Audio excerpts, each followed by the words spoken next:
अस्सलाम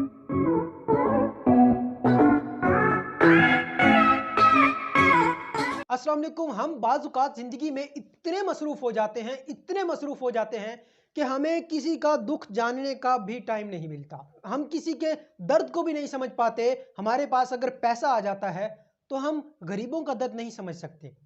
गरीब का दर्द गरीब ही समझेगा, या वो शख्स उस गरीब का दर्द समझेगा जो उस गरीब से राब्ते में होगा। अब गरीब से कैसे राब्ते में रहा जाए? ये ज़रूरी है कि आप हमेशा गरीब से राब्ते में रहें। कैसे रहेंगे?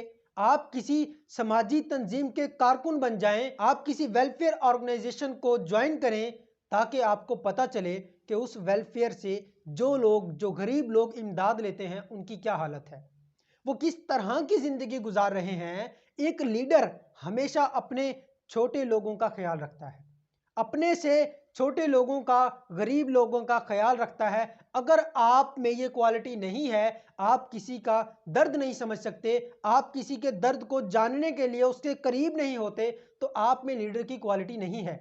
आपको चाहिए कि आप किसी एक तंजीम से मुंसलिक हों जो कि लोगों की फलाह व बहबूद के लिए काम करती हो। आप महाना उस तंजीम को कुछ पैसे भी दीजिए।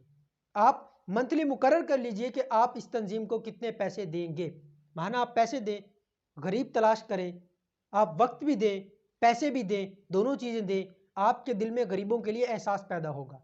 यही वो तरीका है जिससे हम गरीबों की मदद भी कर सकते हैं और गुर्बत भी ख़त्म की जा सकती है। इसके लिए हम सबको किरदार अदा करना होगा। अगर हम ज़्यादा पैसे नहीं दे सकते, आप 100 रुपये भी महाना दे सकते हैं तो आपको देने चाहिए।